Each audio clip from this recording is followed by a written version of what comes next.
Baik, kita bersua kembali dalam Selamat Pagi Malaysia dan sudah semestinya awal tadi kita membawakan janji untuk kita menggagaskan isu tentang panggilan palsu, khususnya melibatkan panggilan palsu yang katanya ataupun kononnya daripada pihak Suruhanjaya Pencegah Rasuah Malaysia SPRM. Ini penting sebenarnya sebab secara peribadi saya pernah terkena panggilan tersebut. Saya pernah kena dalam tahun lepas, awal tahun lepas. Jadi untuk orang biasa yang mungkin tidak berapa mahir dengan taktik-taktik panggilan palsu ini kami nak berikan pendedahan kepada anda bagaimana sebenarnya anda boleh mengelakkan diri anda daripada terkena dengan panggilan palsu ini. Jadi di studio kami bawakan selamat datang diucapkan kepada Tuan Kamarudin Amripin selaku pengarah bahagian komunikasi strategik dan penghubungan antarabangsa Suruhanjaya Pencegahan Rasuah Malaysia SPRM. Assalamualaikum, selamat pagi Tuan, apa khabar? Waalaikumsalam. Bersama kami dan juga tahniah kepada pihak SPRM dalam usaha untuk terus membantras isu-isu rasuah di peringkat tempatan. Baik Tuan, sebelum itu kita memulakan mukadimahnya dengan kita melihat kepada jujuran dan juga jajakan kes yang telah pun berlaku di Malaysia apabila banyak mangsa-mangsa yang telah tertipu dengan panggilan-panggilan palsu yang katanya ataupun kononnya daripada pihak SPRM. Mungkin untuk perkongsian ini Tuan boleh kongsikan apakah situasi yang berlaku kepada mereka yang sudah pun terkena dengan skim panggilan palsu oleh katanya daripada pihak SPRM itu Tuan. Terima kasih kepada pihak RTM mengundang SPRM pada pagi ini. Topik yang kita nak khususkan ialah berhubung dengan panggilan palsu. Baik. Kebelakangan ini kita dapat lihat banyak anggota masyarakat yang terkena dengan panggilan daripada skamer ni, sama ada daripada SPRM, daripada PDRN, daripada lembaga hasil dan sebagainya. Sebab itu SPRM sendiri pernah mengeluarkan apa dipanggil sebagai press release. Dua kali kita keluarkan. Pertama di bulan Jun 2018 dan pada November 2018. Kita mengingatkan masyarakat bahawa wujudnya skamer ini dan ada pihak-pihak yang menjual nama SPRM. So itu kita nak ingatkan sekali lagi pada masyarakat hari ini bahawa berwaspadalah. Bukan itu kaedahnya yang kita laksanakan. Memang kita mencari saksi, mencari suspek dan sebagainya. Tetapi kaedah yang kita gunakan ialah kita mungkin menghubungi kalau kita perlu hubungi melalui telefon dan sebagainya. Tetapi perbualan itu tidak sampai meminta bank account, tidak sampai meminta berkaitan dengan kewangan dan sebagainya. Kita akan direct to the point untuk memanggil saksi. Tapi kalau suspek sekalipun, kita akan pergi terus kepada tempat mereka bekerja ataupun tempat yang perlu kita cari dan sebagainya. Lagi satu yang kita perlu ingat kepada masyarakat ialah bahawa kenal pasti siapa yang memanggil itu. Baik. Adakah dia betul-betul SPRM? Kalau dia datang jumpa, minta autoriti dia, minta kad kuasa dia. Ini menunjukkan dia pegawai SPRM. Kalau dia call, dapatkan nama penuh dia, bagaimana dia bertugas dan sebagainya. Dan kita boleh counter check. So the rest jangan layanlah orang kata. Tapi untuk kita, ialah bila dapat panggilan ni susah sikit sebab kita tak nampak individu tersebut. Untuk kita mendapatkan maklumat daripada mana jawatan mereka dan sebagainya. Mereka mungkin akan beri tapi boleh beri maklumat yang palsu juga. Jadi sementara mereka memberikan maklumat tentang diri mereka, mereka sudah pun menceritakan apa dan sebagainya, melakukan modus operandi mereka dalam panggilan tersebut. Jadi bagaimana sebenarnya apabila individu tersebut terkena panggilan palsu ini sudah melakukan langkah seperti yang Tuan kongsikan sebentar tadi untuk mendapatkan maklumat mereka, adakah mereka perlu terus saja meletak panggilan tersebut ataupun terus saja mendengar atau apa langkah yang perlu diambil oleh mereka ini sebenarnya? Sebaiknya bila individu ini menerima panggilan yang agak ganjil orang kata kan. Bila contohnya SPRM nak mengesan seseorang sampai kita tanya nombor akaun, tanya bank di mana, sebenarnya tak perlu. Benda itu akan dibincangkan di pejabat nanti. Bila kita dah saksi datang ataupun suspek itu kita telah tahan dan sebagainya. Yang keduanya counter check balik kan sebelum perkara-perkara ini berlaku, sebab kita nak wawarkan hari ini bahawa kalau berlaku panggilan-panggilan begini kena ada counter check balik.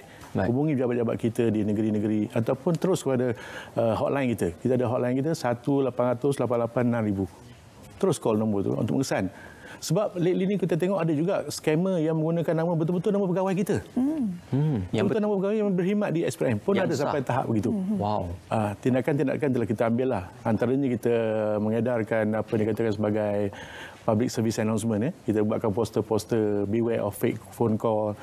Kita buat laporan polis, ada yang kita buat laporan pada MC untuk tindakan bersama pihak-pihak yang berwajib lah. Tuan juga dikabarkan sudah berkhidmat untuk SPRM lebih 21 tahun untuk tempoh 30 tahun. Itu satu tempoh yang cukup lama. Tetapi dalam mendepani cabaran dan juga gagasan isu-isu baharu yang akan dihadapi oleh SPRM, bagaimana SPRM bertindak sebagai sebuah institusi untuk membantras rasuah secara habis-habisan dalam negara Tuan? SPRM ditubuhkan untuk memastikan bahawa rasuah tidak wujud di negara kita. Baik. Itu visi dan misi kerajaan menubuhkan SPRM untuk menghapus rasuah di negara kita. So peranan dan fungsi ini hanya boleh dilaksanakan oleh SPRM dengan ada kerjasama daripada masyarakat. Baik. Kita kena anggap bahawa rasuah itu musuh kita bersama. Musuh siapa sahajalah. Setiap individu dan setiap anggota masyarakat mesti menganggap rasuah itu adalah musuh kita. Baik. Ibarat kata kalau dulu kita menentang komunis. Oleh kerana kerjasama yang erat di kalangan anggota masyarakat semua, kita berjaya menghapuskan komunis. Sehingga tidak wujud lagi komunis di negara kita. Betul. Sekarang kita ada baru kata musuh nombor satu negara itu dadah. Agensi kerajaan ditubuhkan dengan pelbagai agensi untuk menghapuskan dadah ini. Jadi peranan untuk menghapuskan rasuah ini diberikan kepada SPRM. Baik. Jadi kami perlukan kesokongan dan kerjasama pada masyarakat untuk kita menghapuskan rasuah di negara kita. Pernah tak selama ini ada kes yang dilaporkan kaitan rasuah dengan panggilan palsu? Contohnya panggilan palsu itu dibuat untuk mendapatkan rasuah dan sebagainya. Ada yang kita dapat feedback ataupun kenal pasti oleh yang dah ditipu ni katakan, memang dia akan kaitkan kes-kes yang disiasat oleh SPRM dengan penama-penama berkenaan. Dan penama berkenaan dalam keadaan yang mungkin tak tahu hubungan dengan akta kesalahan dan sebagainya, terpedaya dan terpengaruh. Yang penting kita nak ahli masyarakat bila disebut pasal keuangan, disebut pasal bank, pasal transaction, terus jangan layan. Sepatutnya begitu. Dan kalau nak lebih baik, buat laporan polis atau laporan pada SPRM.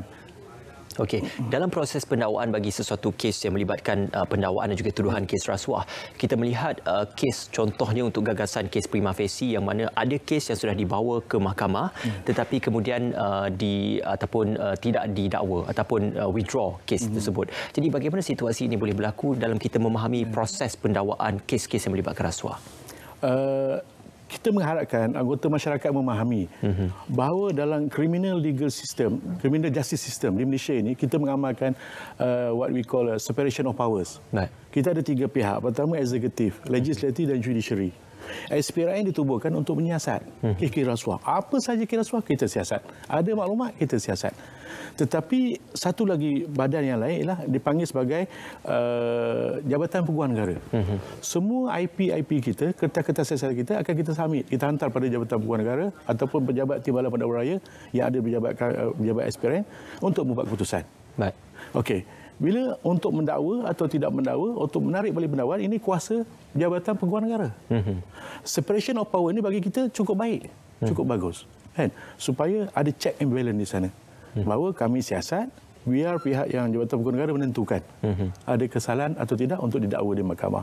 Dan biar pihak mahkamah buat keputusan. Kan? Kita melihat di segi separation of power demikian. Okay. Apa antara sebenarnya garis panduan yang perlu dilalui oleh SPRM sendiri untuk mendakwa mereka yang terlibat dengan rasuah ataupun panggilan palsu ini? Secara keseluruhan, siasatan kita adalah mengesan pesalah-pesalah rasuah. Dan kita punya benchmarking cukup tinggi. SOP kita cukup tinggi untuk memastikan bahawa bila kita hantar fail IP kita ni, kes sudah memang tinggi lah. Memang ada chance untuk menang tu tinggi dan chance untuk pendakwaan tu memang tinggi lah. Sudah semestinya dalam mana-mana institusi sekalipun, tidak kira sama ada institusi kerajaan ataupun swasta, kita sedia untuk memerangi rasuah secara habis-habisan. Tetapi apa sebenarnya peranan komuniti masyarakat ataupun mereka yang berada dalam institusi itu untuk melaporkan sebarang bentuk salah laku guna kuasa ataupun sebarang bentuk penyelewengan dan juga rasuah, Tuan? Bagi saya beginilah, senang saja sebenarnya nak kita hapuskan rasuah ini bagi anggota masyarakat, tak kira peringkat mana sesiapa pun. Ia bermula dengan diri kita. Kita bermula dengan diri kita, jangan melakukan rasuah, jangan buat salah guna kuasa, jangan lakukan penyelewengan. The rest, kita sebarkan mesej ini kepada saudara mara kita, ahli keluarga kita, jabatan kita, kementerian kita. So kita mengharapkan semua bersetuju bahawa rasuah itu musuh kita bersama. Lagi satu, kita berdepan dengan persepsi sekarang. Ada orang melihat bahawa SPRM ini tak bebas, tak telus, dikawal. Kami di SPRM menafikan perkara ini berlaku. Tidak pernah ada campur tangan politik dan sebagainya. Kebebasan ada, ketelusan ada. You name it, siapa yang tak pernah kita siasat? Kan? You name it, namakan siapa tak pernah siasat. Bahagian mana, cawangan, tak kira apa pun. parti dan sebagainya. Agensi kerajaan ke? Memang pernah kita siasat dan kita dakwa di mahkamah. So, bagi kita masyarakat kena mendukung dan menyokong hasrat SPRM ini untuk menghapuskan rasuah, dan kalau kita lihat memang kalau rasuah berleluasa, suatu hari sejarah mengajar kita kejatuhan kerajaan, kejatuhan macam-macam isu lah, kejatuhan yang berbangkit daripada kalau kesannya rasuah itu berleluasa. Kalau tuan boleh kongsikan juga, SPRM pasti ada kerjasama dengan agensi-agensi kerajaan lain, contohnya MCMC, untuk menyebarluaskan maklumat dan juga kesedaran kepada orang awam tentang panggilan palsu dan rasuah dan sebagainya. Jadi langkah-langkah tersebut yang sentiasa diperkukuhkan setakat ini, mungkin tuan boleh kongsikan?